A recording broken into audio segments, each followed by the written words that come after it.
Good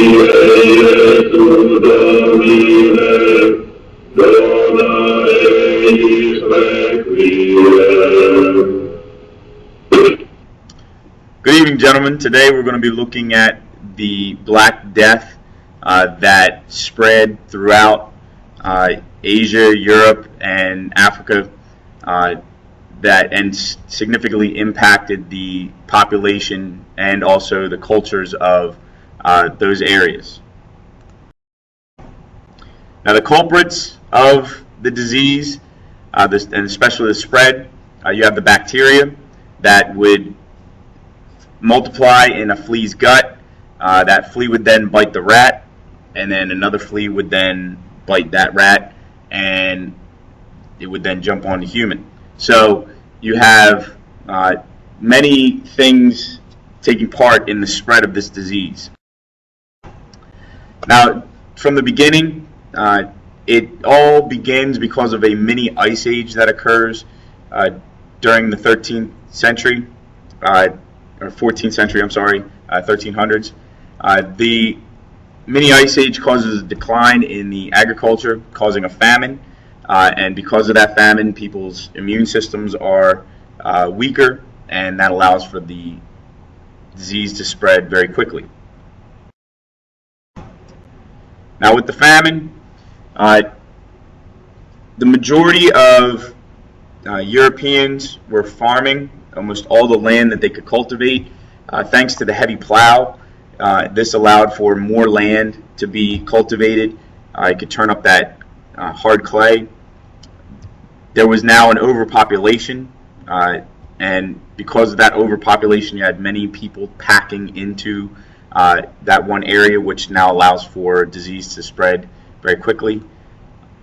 You then have that climate change, as I stated, causing those crop failures. And because of that, those crop failures, you have a famine occurring where 15% of the peasants in some English villages die. And those who do not die, their immune systems are weaker because they're not getting the nutrients that they need. And then, because of that, you have that starvation, and then the poverty is also occurring. Because people cannot pay rent.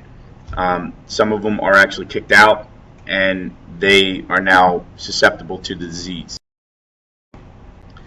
Now, the spread occurs from many factors. One, the Mongols are spreading from China, moving west. You have the travelers along the Silk Road, and also those other major trading routes, and then by 1346 it reaches the Black Sea ports, 47 the Mediterranean ports, and then finally 48 the Western European ports. And this is just to highlight the movement. As you can see, the Mongols to the north, the Golden Horde, they're introducing the plague, and it reaches Constantinople in 1347, and then from there it spreads very quickly because Constantinople is that trading hub. And just showing you where it first arrived in 1338, it appears in Central Asia and then very quickly moves so that by 1349, 11 years afterwards, it is now seen in northern Germany, and then also spreading up into England and Norway.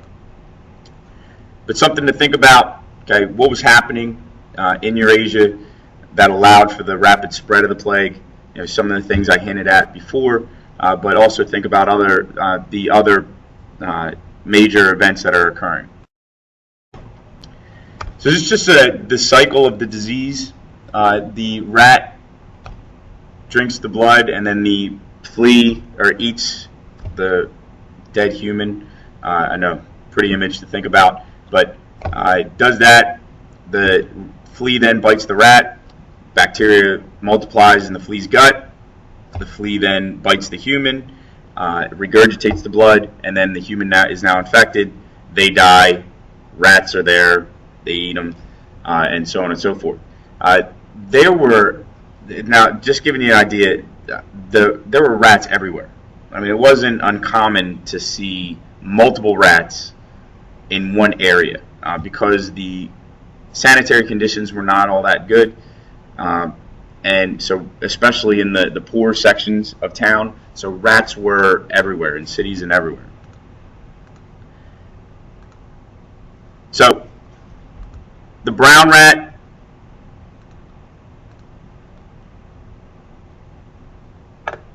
it's actually the brown and the. Now, these are just a couple maps to highlight not only the major cities in Europe at the time and also North Africa, but also the spread, showing that spread into the area. These major cities and trading ports were used as kind of jumping off points for the further spread of the disease. Now, some of the symptoms, you have the bulbous, which formed around the lymph nodes, around the neck, under the armpits, between the legs and the groin area. These were very painful, and once you saw these, you had a very high chance of mortality. And then, of course, the septic form, which you had about a 100% chance of dying. So not good odds once you start to see these symptoms. You start to see the plague or examples of the plague creeping into art and also literature. This is an example of a priest looking to the heavens for help while two plague victims lay there with bulbuses all over them. Now, some of the medical techniques, which we'll talk a little bit more about in a moment, lancing was common in Europe. They felt that by bleeding you, it would get rid of all the toxins. The problem is you're opening up wounds. Now, in Islamic influenced or groups that had come in contact, areas that had come in contact with Muslim traders, they had other medical techniques. Instead of lancing, what they would do is they would actually quarantine the sick away from the healthy, which that's why the plague does impact, but not to the extent that it does in Europe. And again, medieval art showing the plague because they thought it was a scourge from God. People thought that it was because they had sinned. This is just showing those angels of death coming down. And as you notice, the people that are targeted are not just peasants. They are from all levels of society. Now, just highlighting a few things with the medieval art. I'm going to move through this, but as I move through this, just look at the common themes. Try and pick up those common themes of this medieval art.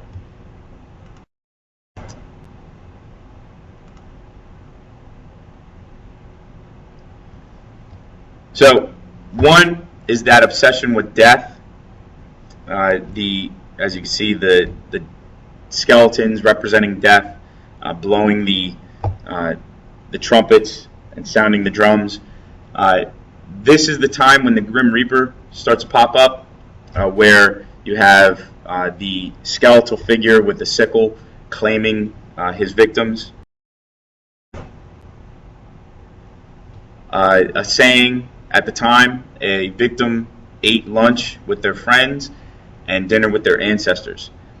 This was due because a person could look perfectly healthy in the morning, going off to work, and then drop dead by the afternoon.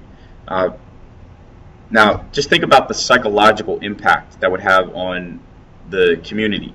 To see your neighbor who looked perfectly fine, perfectly healthy, a couple hours ago is now dead because of a disease. And think of how that may impact that person and also the greater population when you're just seeing people drop. Again, death claiming the victims and claiming victims wherever they are. Now this is a map showing the spread, and it also highlights not only revolts but uprisings. There's one thing that I do want to draw your attention to, right? And that's Poland. Poland missed the plague, or the plague missed Poland, I should say. And that was actually due to how they ran their society. If you remember when we were covering the development of Poland, they brought in all these groups that were seen as those outcasts of Western Europe. They accepted them in, especially Saint Hedwig or Princess Jadwiga. And because they were more welcoming of all different groups, they may have had the opportunity to come in contact with those groups that knew what to do. Also, Poland shut themselves off from everybody. They quarantined themselves off. So it didn't allow for the plague to creep in. Now, some of the attempts, doctors, the doctor looked like a weird creature. That mask was designed to keep flower petals in the beak so that he could breathe in that fresh air. And then again, leeching was commonly used in lancing, bleeding the victims. If you've ever played Assassin's Creed, you might be familiar with the doctor's robe. You also have religious groups popping up, the flagellante, who would walk around bare-chested, whipping themselves for penance for the greater community, and they would walk around chanting while they were whipping themselves. Monty Python and the Holy Grail highlights this. That's the group that is walking around smacking themselves in the head with the board. They thought they were doing good, praying for the greater community. The problem is they're whipping themselves, opening up wounds, and then walking around the community, within the community. So just think about that. And then you have the targeted groups, the scapegoats. Jews came under this, especially in Western Europe. And you see this within the art, so that symbols are placed on them to identify that group. So you have the Jew hat, as highlighted in the picture on the left, and the golden circle or the badge that was to be worn. And think about, where else you've heard of this within history, and also that labeling of that group, that identifiable badge. What is that also used in, or where else are we going to see that? Within the Holy Roman Empire, you have major pogroms occurring. This is an artist's rendition of burning of Jews, the mass burning of Jews in the Holy Roman Empire. So they were targeted for spreading the disease, poisoning wells, things like that. And again, death triumphant, that common theme, riding in like a conquering hero. Now, this is just a little poem that was written, and you may read it along with me. A sickly season, the merchant said, the town I left was filled with dead, and everywhere these queer red flies crawled upon the corpses' eyes, eating them away.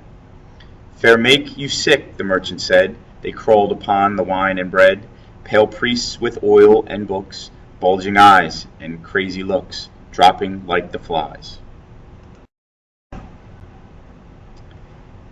I had to laugh, the merchant said. The doctors purged and dosed and bled, and proved through solemn dispensation The cause lay in some constellation. Then they began to die. First they sneeze, the merchant said, and then they turned the brightest red, begged for water, then fell back with bulging eyes and face turned black. They waited for the flies. I came away, the merchant said. You can't do business with the dead. So I've come here to ply my trade. You'll find this to be a fine brocade. And then he sneezed. Now, in that little poem, it highlights pretty much everything that we looked at. You can point it out. This is actually why, little fun fact for you, people say God bless you when you sneeze. It's not because, my mother told me that your heart stops when you sneeze.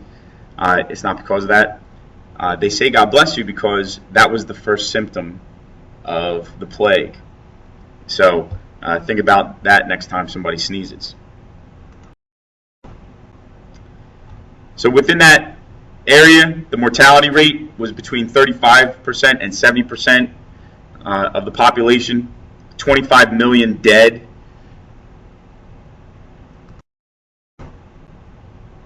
And then this highlights the population, and as you notice, within a 5-year period, okay, it highlights 100 years, and then 1300 to 47, you see that increase, and then all of a sudden the major drop. Now this is Monty Python and the Holy Grail, the Plague Village. I'm just going to play this for you as a prime example of what a plague village would have looked like.